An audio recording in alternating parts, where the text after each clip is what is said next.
տնտեսական ճգնաժամ է ամենուրեք։ Միացյալ Նահանգներում, Եվրոպայում, Չինաստանում, աշխարհում ամենուրեք, եւ այդ տնտեսական ճգնաժամը չի լուծվելու։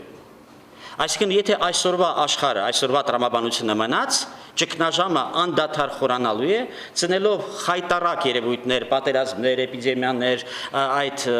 էկոլոգիական կատաստրոֆաներ եւ այլը, մինչեւ մարդուն բերեն մի վիճակի, որ նա այն համակարգը, որը ուրեմն ընտրել է, փոխի։ Այսինքն, ես չեմ ուզում ասեմ, որ ինչ որ մի գիտակից էակների խումբ ուղղորդում է այս ամենը, ոչ։ Մարդը ընտրել է կյանքի մի ձև, այդ ձևը բերել է մեծագույն ճգնաժամերի եւ հիմա կամ ինքը լուծում է այդ ճգնաժամերը կամ օբյեկտիվ օրենքները նրան անդադար ճզմելու են եւ նրա ստեղծած աշխարհը, հասարակությունը եւ այլը, մինչեւ բերեն մի վիճակի, երբ որ նա դաթարի վտանգ ներկայացնել մոլորակի, կյանքի, ինքը իրեն համար։ Հիմա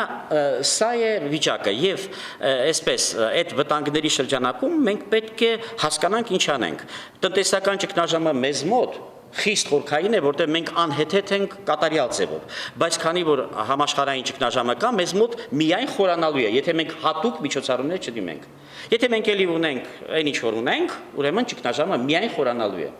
Եթե ուրեմն քաղաքական իմաստով մենք լարումներ ունենք այստեղ հիմնական խաղացողների հետ կապված, լարումները կտրուկ ավելանալու են։ Ավելանում են թե արճակատումները իրենց մեջ հիմնական խաղացողների, որտեղ նրանց արճակատումը հետևանքն է ճգնաժամի։ Այսինքն ոչ թե նրանք իրար դեմ լարվել են եւ այդ պատճառով ճգնաժամ է ստեղծվել, ոչ, ճգնաժամի լուծումը ուրեմն փնտրվում է այդ աշխարհով մեկ լարումներ, բախումներ եւ այլ առաջացնելով եւ Միացյալ Նահանգներ, ուրեմն Ռուսաստան եւ այն ինչ որ կատարում են Մերձավոր Արևելքում, այս ամբողջ թողուբողը, այդ ամբողջը ուրեմն շարունակվելու է եւ խորանալու։ Հիմա ավելացել է մեզ համար եւս մեկը շատ էական, Թուրքիան մտել է ցնցումների շրջան, այսինքն մենք ունենք հետևյալ իրավիճակը, Թուրքիան թե ներքին ցնցումների մեջ է, թե Մերձավոր Արևելքի բոլոր ցնցումների մեջ ներառված է, ինչով պետք է դա ավարտվի Թուրքիայի համար։ Նա պետք է դաթարի գոյություն ունենալուց։ Նա պետք է տրոհվի ինչ-որ բաների, նա պետք է նույն աղետալի բաները լինի, որ բոլորը բոլորին սպանում են, բոլորը բոլորի դեմ կռվում են, անհայտ է, բայց պարզ է մեզ համար մեկ բան։ Մի գործոն է առաջացել, որը մեզ հետ անմիջապես կապված է, բայց մենք մեր կազինոներում, հանգստյան տներում, կուսակցական քաշքշուկներում սենց մանր-մունր հարցերին ժամանակ չունենք, որ կա 6-ից 10 միլիոնանոց իսլամացված հայկական զանգված Թուրքիայում, որը դառնում է ակտուալ խաղացող։ Հիմա հիմնական խաղացողները այդ գործոնը մտցնում են շրջանառության մեջ։ Մենք դրա նշաններն ենք առայժմ տեսնում։ Ինչի կարող է վերածվի։ Արդեն մեզանում առավել հերատեսները վախեցած սկսում են ասել, իսկ եթե ջիհադ է հայտարարվում, իսլամացած հայերը ինչ են անելու։ Իսկ ով են նրանք, հայ են, իսլամ են, իսկ ինչպես այս ամենը պահանջում է պատասխաններ կամ մեզնից, կամ մեր վերաբերյալ։ Հիմա այսպես է, ես կարող եմ այս շարքը շարունակել, բայց դա չշարունակենք, որտեղ առանց էլ պարզ է իրավիճակը, ես նկարագրեցի մոտակա տարիների հեռանկարը մեզնից դուրս ինչ է կատարվում։ Հիմա մենք եթե կանք որպես գործող սուբյեկտ, այո, մեր շուտ, եթե մենք կանք որպես սուբյեկտ, ապա մի զարգացումներ է մեզ սպասում։ Եվ հիմա ես կխոսեմ այդ բանի մասին, որտեղ իմ կարծիքով հենց դա է լինելու։ Մենք գոյանալու ենք, մենք ստեղծվելու ենք եւ այլ, այդ հարցադրումները արդեն կան, առողջ շատ գործընթացներ ընթանում են հանրապետությունում, բայց կա այն իներցիայի ուժը եւ այն ամենը մենք ինչի մասին մենք հիմա խոսում ենք այդ իներցիայով։ Եթե իներցիայով գնացինք, եթե մեր երկրի ղեկավարությունը էլի իրենք կազինոներում, իրենց ուրեմն հանգստավայրերում, իրենց հաճույքների ներողություն արդի հայրենով ասեմ, կայֆերի շրջանակում միացված եւ դրանից դուրս չեն գալի եւ այդպիսի երիտասարդություն են դա սիրակում, նրանց էլ ուղղորդելով այդ գծով, եթե այս կողոպուտը ամեն ինչը շարունակվելու է, ապա մեր հեռանկարը հետեւյալն է. Մասսայական երկիրը լքելու է ժողովուրդը, փնտրելով փրկություն ինչ որ այլ եւ այլ տեղերում, բայց փրկություն չկա ոչ մի տեղ։ Ռուսաստանը մտնում է ճգնաժամի մեջ, մի ուղղությունը, որով փախչում ենք, Եվրոպան մեծագույն ճգնաժամ է առաջացրել իր համար, իր ձեռքերով։ Եվրոպան հարձակվեց Աֆրիկայի վրա, Մերձավոր Արևելքի վրա, ինչի արեց ոչ ոք չգիտի, Ոչ ոք։ Եվրոպացիներին դա բացարձակապես պետք չի, բայց նրանք ինչ որ անհասկանալի հրանգով, շատ հասկանալի հրանգով, համաշխարհային այդ տրամաբանությունը, այդ համաշխարհային համակարգի կառավարման կետերը, այսպես շատ հստակ դրթեցին, Եվրոպայի ուժերը հարվածեցին Աֆրիկային, Աֆրիկան վերածեցին քաոսի, Աֆրիկան հիմա լցվում է փրկվելու համար, մարդիկ լցվում են Եվրոպա։ Այսօր լցվում են տասնյակ հազարավոր մարդիկ, վաղը տասնյակ միլիոնավոր։ Եվրոպայում խաղաղություն չի լինելու։ Միակ խաղաղ տեղը կազմակերպված Հայաստանն է։ Մյուս տեղերը աշխարհում ոչ մի տեղի վրա հույս դնել չի կարելի։ Ամեն տեղ, ամեն վարքյան կարող է պայթել, այնել այնպիսի տեղ, որտեղ դու միանգամից հիմնական թիրախ ես դառնում, որովհետև հիմնական թիրախը նման իրավիճակներում դառնում են օտարները։ Եվ դրա համար միակ բանը, որ պետք է արվի, դա Հայաստանն է, եւ այսօր ընտրությունը, որ մենք ասում ենք, այս սահմանադրությունը եւ Հայաստանը ինչ կապ ունի, շատ մեծ կապ։ Սահմանադրությունը կոչ է պահպանել ամեն ինչը ինչպես կա։ Որ երկրի ղեկավարը գնա կազինո, երկրի ղեկավարը դիմի կողոպուտի, երկրի ղեկավարը պահպանի օլիգարխների, երկրի կուսակցությունները ձգտեն իրենք ղեկավար դառնան, որ այդ ամեն ինչով իրենք զբաղվեն։ Երկրի երիտասարդությունը վազի կայֆերի հետևից։ Այս ամենը սահմանադրության մեջ այդ ամրագրված է եւ նա վերջնագիր է, վերջին ավելի ճիշտ ներողություն, ուրեմն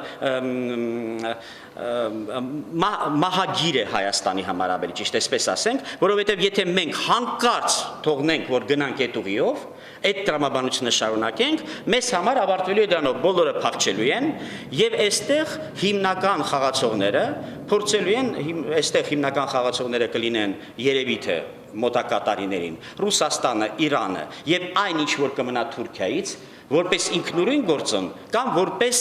գործիք ուրիշի ձեռքում եւ այս տարածքը ստրատեգիական նշանակություն ունի, նրանք կփորձեն վերցնել լրիվ իրենց կառավարման տակ։ Այս սա է սպասվում, եթե մենք ընդունում ենք սահմանադրությունը։ Սիմվոլիկ բան եմ ասում, արդեն ընդունում ենք սահմանադրությունը, այսինքն պահպանում ենք տրամաբանության այդ բանը։ Եվ լրիվ հակառակը։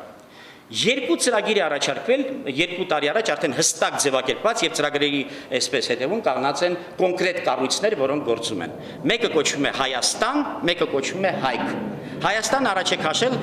Հայաստան ժողովրդական նախաձեռնությունը։ Ինչի մասին է խոսքը։ Ասում է այս Հայաստանը, որում կանք, դա կործանարար մի վիճակ է։ Մենք պետք է անցնենք մի ուրիշ վիճակի, որպեսզի կարողանանք դիմակայենք, կառավարենք, գործենք, զարգանանք։ Ինչ վիճակ է դա։ Ասում է այդ անցումը երկու պայման պետք է ունենա։ Այս վիճակը չի պահպանվում, լրիվ ուրիշ է անցումը եւ երկրորդը անցնցում։ Ցանկացած ցնցումը օգտագործվելու է ուրիշների համար։ Եվ դրա համար ասում է եկեք վցնենք կառավարման նոր էլեմենտներ կառավարման համակարգի մեջ։ Մի էլեմենտը քաղաքական խորհուրդներ կուսակցությունների, մյուս էլեմենտը համահայկական կառույցներ ստեղծելը, եւ երրորդը հատուկ ձևով կազմակերպված ամբողջականացված ժողովուրդը, մոբիլիզացիոն այդպես պլանը։ Մյուս ծրագիրը, որ ասեցի, Հայքն է, դա հայության ամբողջականությունն է, հայության բոլոր հնարավորությունների։ Դա եւ հայության անվտանգության համակարգ է, որտեղ ամեն վարքյան միտեղ հայությունը թիրախավորվելու է։ Ուրեմն սեփական անվտանգության համակարգ։ Բայց նաեւ հայությունը ունիկալ համաշխարհային գործիք է, վստահության մի հնարավոր ցանց, որը մարդկությունը կարող է օգտագործել իրեն խնդիրները լուծելու համար։ Հիմա վստահության շղթաներ չկան։ Եվ այդ Հայքը մի կողմից օգնելու է լուծել մեր խնդիրները, մյուս կողմից աշխարհի համար շատ կարևոր գործիք է դառնալու, որտեղ այսպես չի, որ մենք կփրկվենք, իսկ սա ամբողջ աշխարհը կկործանվի, այդպիսի հնարավորություն չկա։ Ինչքան էլ մենք այսպես լավ կարողանանք մեզ պահպանել, բոլոր դեպքերում այդ ճգնաժամը մեր վրա ազդելու է։ Եվ դրա համար այսպես թե այնպես մենք ներքաշված ենք այդ ճգնաժամի խնդիրները լուծելու մեջ են։ Եվ այդ իմաստով ունենք ունիկալ համակարգ, որը կոչվում է Հայք, եւ որը աշխարհի համար էլ այս վիճակում անհավատության, բոլորի դեմ պատերազմի, օրհնության պես մի բան է, որը կարելի է օգտագործել այդ խնդիրների համար։ Ես ասեմ նույնիսկ որտեղից է այդ առաջացել այս սահմանական փոփոխությունը։ Բանն այն է, որ մեր երկրի ղեկավարությունը կատարել է հանցագործություն։ Ուրեմն Միացյալ Նահանգներից ունեցել է հանձնարարական Եվրասիական միությունում ինտեգրվելու վերաբերյալ։ Բայց անակնկալ զանգահարում է Պուտինը, ասում է ամիջապես չստորագրեցի, գլուխներդ վրաներից կպոկեմ։ Եվ մենք ստորագրում ենք Եվրասիական։ Ես համոզված եմ, որ մինչև այդ մենք վազել ենք։ Այո, ես համոզված եմ, որ մինչև այդ մենք վազել ենք Ամերիկայի դեսպանատուն, ասել ենք Պուտինը ասում է, գլուխդ վրայիցդ կպոկեմ, եթե չստորագրես։ ինչ անեմ, գլուխս թողեմ փոկեն, թե ստորագրեմ։ Ասել են ստորագրիր, որտեղ գլուխդ կարևոր է, դու էլ կարևոր ես, դեռ մնա։ Բայց սա եղել է քողարկված, թաքուն։ Իսկ բացահայտ եղել է հետևյալը. մեծն Միացյալ Նահանգները, ինչ որ մեկին բան են հանձնարարել, իսկ այդ մեկը չի կատարել։ Վաղը ինչ կանի Լիտվան, ինչ կանի Մեքսիկան, ինչ կանի Ճապոնիան։ Ուրեմն կարելի է Միացյալ Նահանգների ասածը չանել։ Ուրեմն ով հրապարակային ասածը եփարտոնից չի արել, ով հրապարակային արդիլեզով ասած, գցել է Միացյալ Նահանգներին, նա պարտադիր պետք է պատժվի։ Փնտրում են ինչ ելք, վերջը, որտեղ իրականում չի գցել, իրականում համաձայնեցրել է։ Մի ելք տամ։ Բոլոր այն հանձնարարականները, որ Հայաստանը ստացել էր, վերջին 10 տարվա ընթացքում, սա կանեք, սեփականության վերաբերյալ սա, արտաքին կառավարության վերաբերյալ SSS դարակատարանների իրավասությունը, SSS համակարգերի իրավասությունը եւ Վենետիկը արդեն հարյուրամյակներով այդ փիլիսոփայությունը, որ աշխարհում այսօր տիրում է, այդ փիլիսոփայության մուտքագրողը Եվրոպա եղել է Վենետիկը։ Շատ սիմվոլիկ է, որ հիմա էլ այս դրա շարունակականությունը հաստատվում է մի կետում, այսինքն մատրիցաները բոլոր երկրների համար, օրենսդրական, հայկական ամբողջ մեր օրենսդրությունը անցել է Վենետիկով։ Այսինքն մի հատ պլանավորող բան է, պլանավորում է մեզ համար կյանքը, որ մենք դառնանք անասուն։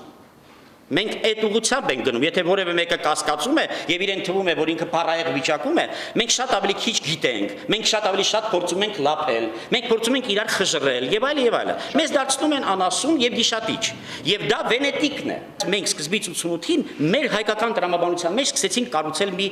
հիասքանչ երկիր, մի հիասքանչ ժողովուրդ եւ ֆանտաստիկ մարդ։ Հետո այդ ամեն ինչ ուղարկեցին գրողից օծը, ասինք են խելոք քերիները մեզ կգան կասեն, խելոք քերիները ասեցին, մենք ինչը արժեքավոր էր մեր մոտ ոչնչացրեցինք եւ հիմա ուզում ենք մինչեւ վերջ ոչնչացնենք։ Այս սա ընդհանուր տրամաբանություն է, որ այդ ամբողջը իրար այսպես միացնում է։